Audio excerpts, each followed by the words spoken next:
Jacqueline Lee Kennedy Onassis was an American book editor and socialite who was First Lady of the United States during the presidency of John F.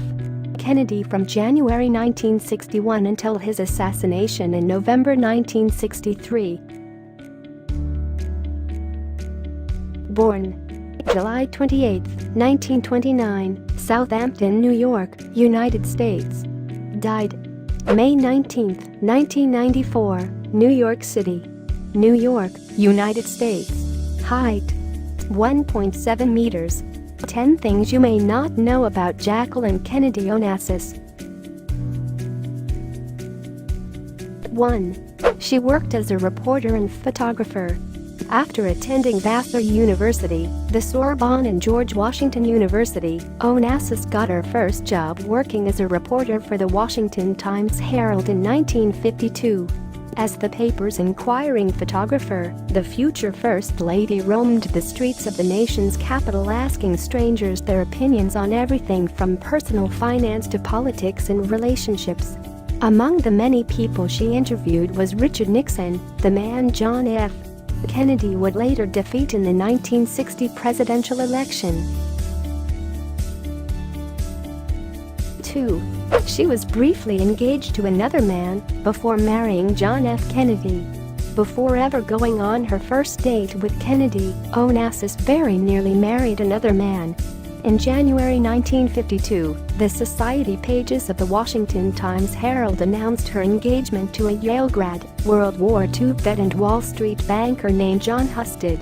The 22-year-old Onassis soon began having doubts about the match and supposedly expressed reservations about becoming a housewife. In March 1952, she abruptly called off the wedding. Only a few months later, she began dating Kennedy, then a U.S. congressman, after meeting him at a dinner party. The two were married in September 1953.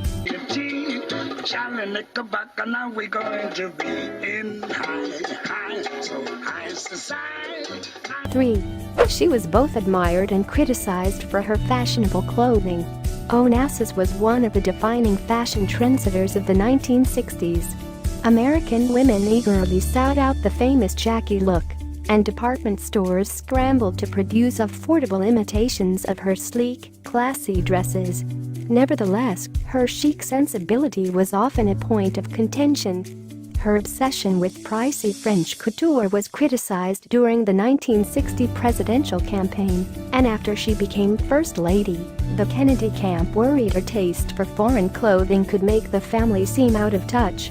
To solve the problem, her father-in-law, Joseph Kennedy, helped pair her with American-based designer Oleg Cassini.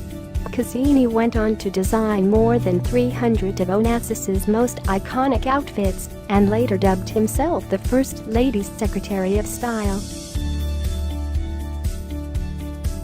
4. She launched a massive renovation of the White House. Shortly after Kennedy won the 1960 presidential election, Onassis turned her famous eye for style toward overhauling the shabby decor of the White House. After burning through her $50,000 budget in a matter of days, she created the Fine Arts Committee for the White House, courted private donors, and went to work acquiring pieces of historically significant furniture from museums and collectors.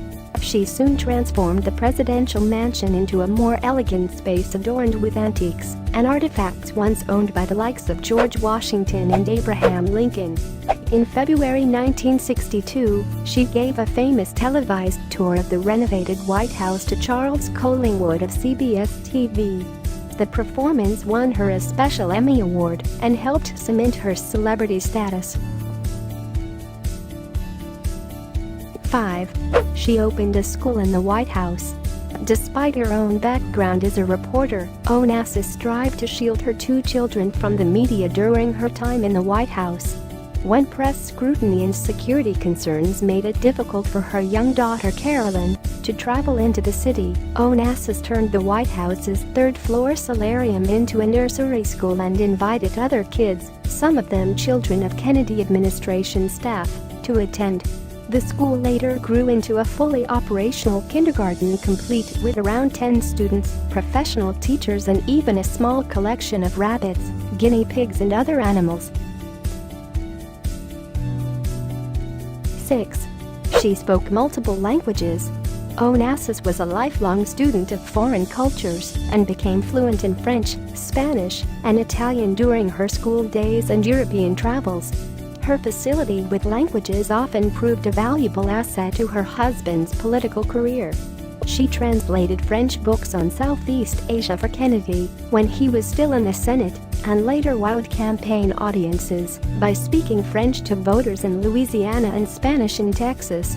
Following a 1961 visit to France, where Onassis won over the public with her ability to speak the local tongue, her husband jokingly introduced himself as the man who accompanied Jackie Kennedy to Paris.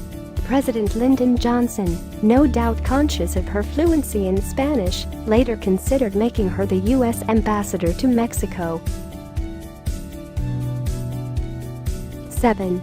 She refused to change her blood-stained pink dress on the day of the JFK assassination. On November 22, 1963, Onassis was sitting alongside her husband when he was killed by an assassin's bullet while traveling in an open car through Dallas. Her iconic pink wool suit was spattered with blood, but the stunned First Lady continued wearing the garment even during Lyndon Johnson's swearing-in as the new president. Lady Bird Johnson asked if she wanted a fresh outfit, but Onassis supposedly declined, saying, "Oh no, I want them to see what they've done to Jack." The bloodstained suit is now held in the National Archives, but its matching pillbox hat was lost on the day of the assassination and has never been recovered. 8. She was the first to refer to the Kennedy administration as Camelot. In an interview with Life magazine a week after her husband's death, Onassis described his love for Camelot, a musical based on the popular Arthurian novel The Once and Future King. She noted that the president enjoyed playing a recording of the musical's title song, which featured the line, "Don't let it be forgot that once there was a spot." For one brief, shining moment, that was known as Camelot. After quoting the lyrics, Onassis went on to say, "There will be great presidents again, but there will never be another Camelot." The interview proved hugely popular, and Camelot soon became shorthand for the myth and glamour of the Kennedy administration. 9. She won a famous court case against a member of the Paparazi. Following her 1968 marriage to Greek billionaire Aristotle Onassis, Jackie O became a favorite target of the paparazzi. Her most persistent admirer was Ron Galella, a notorious photographer who spent several years trailing her through the streets of New York to get candid snaps of her daily life. In 1973, Onassis sued the paparazzo for harassment and invasion of privacy. After a high-profile trial, she won a court order forbidding him to step within 25 feet of her or 30 feet of her children. Galella paid little attention to the injunction and even began carrying a measuring tape so he could ensure he wasn't breaking the law. He only gave up his pursuit in the 1980s after Onassis took him to court a second time. 10. She was a successful book editor. Onassis had literary ambitions from an early age, and following Aristotle Onassis's death in 1975, she moved to New York to pursue a career as a book editor.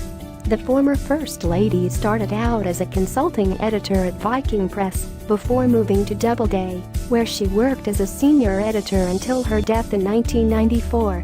During her time in the publishing world, she had a hand in several popular books, including the Michael Jackson autobiography Moonwalk, Larry Connick's The Cartoon History of the Universe, and translations of Nobel laureate Naguib Mahfouz's Cairo trilogy. Friends, which information is the best in this video? Wrote in the comment box. If you like this video, give a big thumbs up, share it with your friends, and subscribe if our channel is not yet subscribed. Also keep the bell button on. Thanks for watching.